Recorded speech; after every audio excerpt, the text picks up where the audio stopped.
Hello everyone and welcome back to my Bold and Beautiful 29 YouTube channel. I hope you guys are having a wonderful day. Before we start, please hit the subscribe button and give this video a thumbs up. At the sand house, Will and Electra shower off after coming off the sand and settle onto Davenport's. They phenomenon at living through Luna's preoccupation. Now she lives on in online ignominy. Will can't stop allowing about how poorly she meddled up their lives.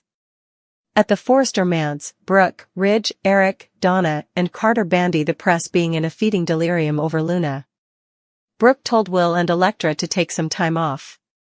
Ridge notes this is also hard for Finn, she was his son.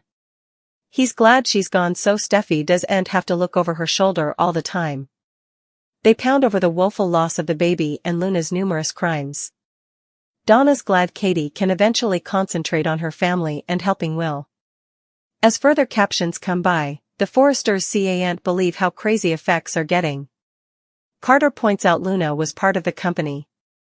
The PR platoon generally handles this, but since Katie's taking time out, he called in Mounts.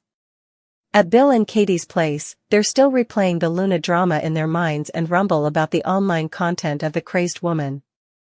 They go over how delusional she was and how she turned their son's life upside down. Katie declares that she got everything she merited.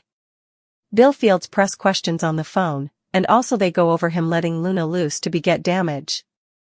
Katie urges him to let this go. Bill decides she's right and declares that Bone Bill is back in business as the leader of the Spencer family.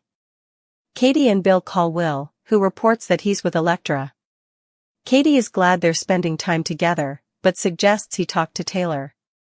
Will declines, given he has lots of support. At Forrester, Brooke, Ridge, Eric, and Donna meet Robin, the new PR person.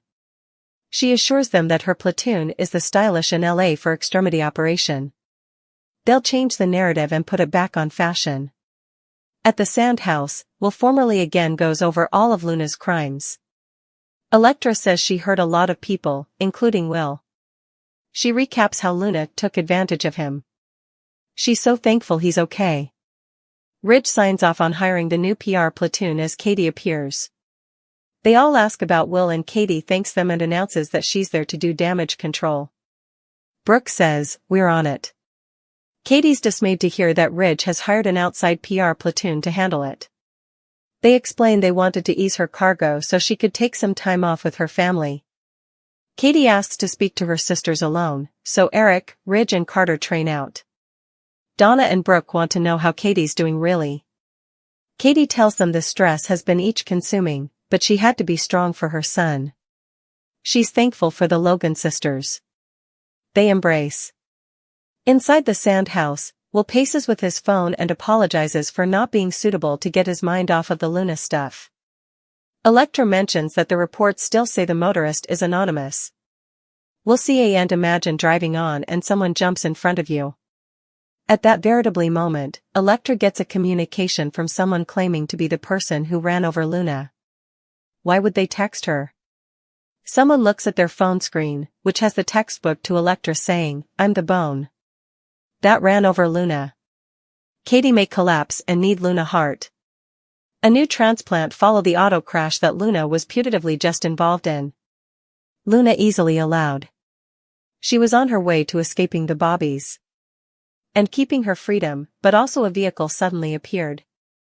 It came flying straight at Luna, so she could suffer some enough severe injuries as a result.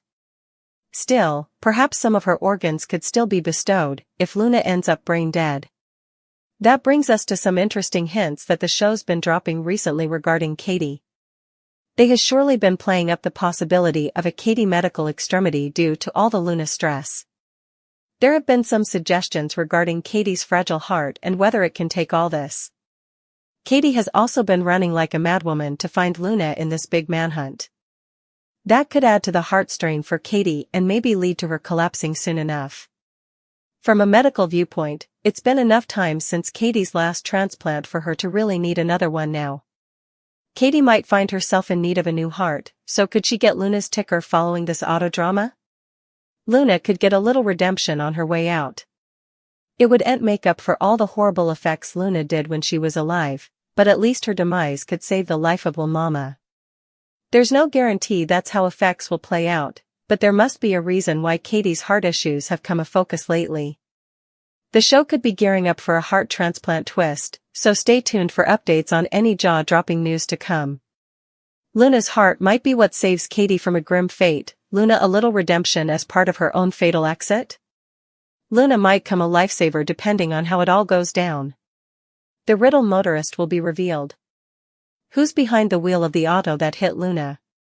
Unless one of them ever climbed to get in an auto and mow Luna down, we can presumably rule out the characters who were shown chasing her. Steffi and Finn also sounded like they were put away in tight at the Precipice house for the night, so maybe we can rule them out, too. Eric, Donna and Zend whereabouts are unaccounted for, but it doesn't feel likely that any of them would be tangled up in this phase of the Luna story.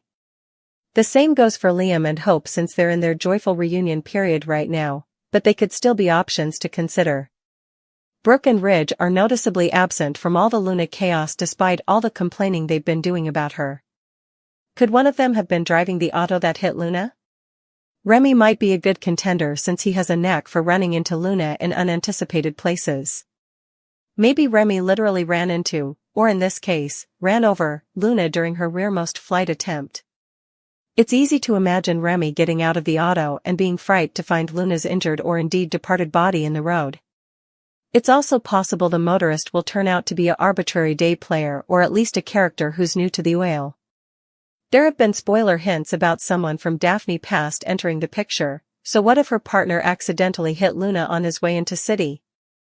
Numerous observers will be eager to see who ran down Luna when she bolted in front of their vehicle. There are still some Luna-related mystifications left to unravel. Cleric and Taylor one night stage may be in the workshop. Will a stunner push the new suckers into bed soon enough?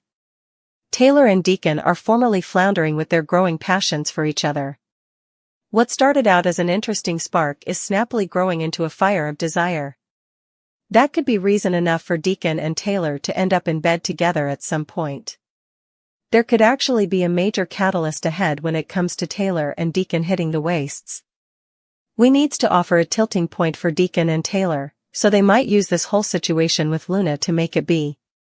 Despite all the problems it caused when Sheila prevaricated about Luna's survival and hit her will scheme, she still loves her granddaughter. Since it looks like the show may deliver a presumed death for Luna, that may crush Sheila each over again. Sheila was deeply burdened the last time Luna failed, so she may be indeed more agonized this time around. Luna's apparent demise and the loss of her future baby, Sheila may be twice devastated over losing her grandchild and great-grandchild, too. Cleric, on the other hand, may suppose it's a farewell, good disposition situation deep down. It may be hard for Cleric to really show important sympathy for Sheila under the circumstances. Sheila's grief and Deacon's lack of compassion could stir up more marriage problems. Although Sheila thinks they're working effects out thanks to Taylor, she may be in for a rude awakening. In Deacon's continued remedy sessions, he may open up to Taylor about the relief he feels formerly Luna's gone. Taylor may partake in that relief and leave Deacon feeling much nearer to her than he feels to Sheila. This shocking Luna mess could make to a one-night stage for Deacon and Taylor.